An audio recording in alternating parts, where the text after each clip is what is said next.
The Independent National Electoral Commission has been getting a lot of plaudits for doing an excellent job with the governorship election in Edo State. This commendation is mostly anchored on what observers say was the Commission's determination to push ahead, even when the odds were stacked against it.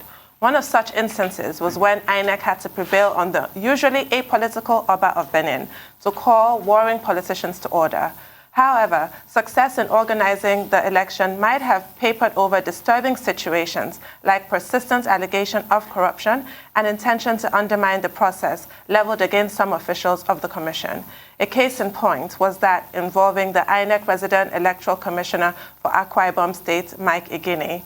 The police and other security agencies have been applauded for their more than average handling of security matters. For a detailed discussion around this subject, we're now being joined from Arise Abuja studio by Alhaji Issa Ozi Salami, OFR, President, Nigerian Institute for Industrial Security, former Chairman, Governing Council, Center for Management Development, and a former member, Independent Corrupt Practices Commission and African Union Advisory Board on Anti-Corruption. Welcome to the program. Good morning. Alhaji Salami, good morning. Good morning, Your Excellency. Good morning, Alhaji Salami. Good to have you on the program. Quickly, everyone has been praising INEC for doing a good job in conducting the gubernatorial election in Edo State on September 19.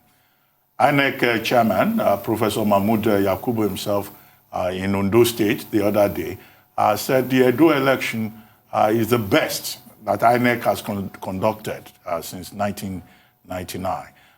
Do you agree with him? Do you share that view? Or you think that there were areas of omission that INEC will still need to address as it prepares for the next election in Ondo State on October 10?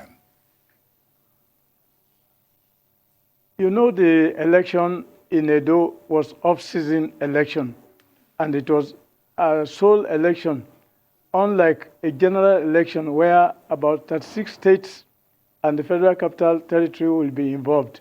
So when we are praising INEC for the good job in Edo, we must bear in mind that the resources available to INEC in Edo will not be available if it was a general election. The number of men, police, security agents that were around deployed to Edo would not be available at a general election. So I think we must be very careful in praising INEC. I'm not suggesting that they have not done a good job in Edo, but I don't want us to think that that will be the situation in a general election. I think we must put whatever praise we're placing on INEC, we must do it with some circumspection. Well, thank you for that context. Otherwise, we may overpraise them. Thank you for that context. I'm sure it's like bursting INEC's bubble because they're not used to praise and finally they're getting some. And in previous elections, such as the Kogi State election, that was an absolute fiasco by many accounts. So it can be argued that some improvements have been made. Why are you reluctant to give full credit and even some kind of optimism going forward where INEC is concerned? Why are you so cautious with your praise? I disagree with you even on the Kogi election. Incidentally, I'm from Kogi State. And we must be very careful when we make statements. And these statements are not backed by facts. The Kogi election has gone up to the Supreme Court. And the Supreme Court, in an unanimous judgment, has declared the election as free and fair. So I will be very, very reluctant to accept your analysis or your narration that Kogi election was very, very bad. So I think, as somebody said, there's no perfect election. And even INEC themselves, in their comment on the Edo election, said near perfect. So which means that they realized that there's still room for improvement. And that was the thing I was actually trying to lay emphasis on. And all the same, I'm still on my point that INEC ordinarily will conduct general elections. The situation of having these off-season elections is just because of certain things happening and court declaring elections either inconclusive or canceling them and so on. That is why we have these off-season elections. And I'm saying that they cannot be the yardstick for determining the overall success. I'm not saying that we must not commend INEC for the limited success that they got in Edo State. But there are other people who deserve commendation apart from INEC. For instance, what of the Absalam Abubakar's initiative, as well as that of the Oba of Benin? These people have done much to douse tension, and I think we must also give them some commendation. Absolutely, sir. But can I just go back to the Kogi election? I wasn't just, pulling facts out of the clear blue sky. The families of people who died in those elections would tend to agree that there was violence, and it's not for no reason that visa bans have been imposed, sir. But that's just a comment. Okay, let me go straight to this. Why do we have to use over 31,000 policemen for an election in a state of 5 million people? Why?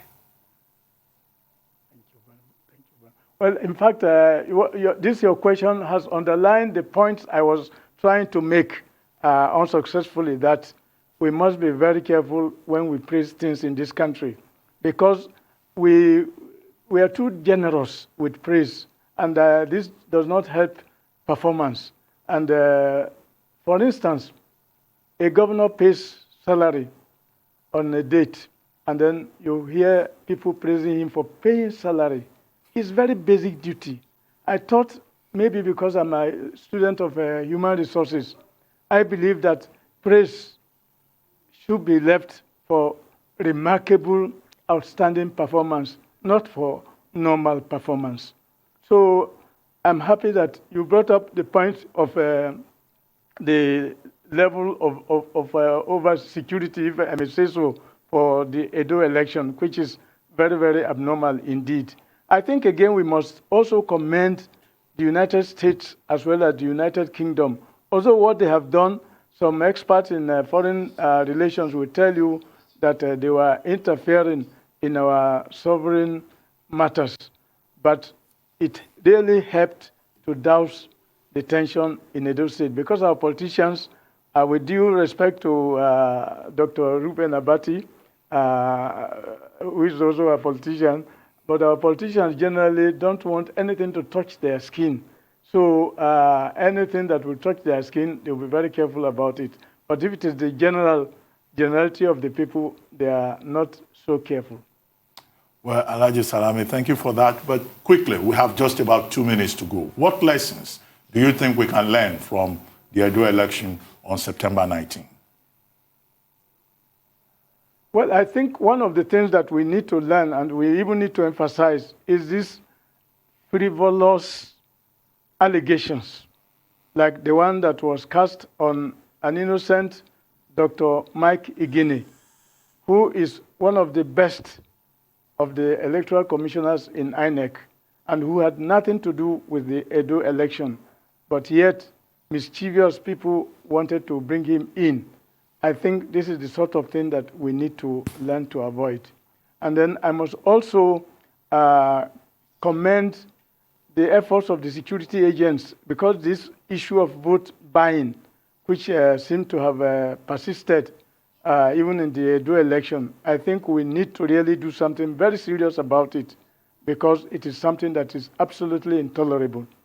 So I think these are my real well, thank you very much, Ozi Salami, for joining us on the morning show. Thank you very much indeed.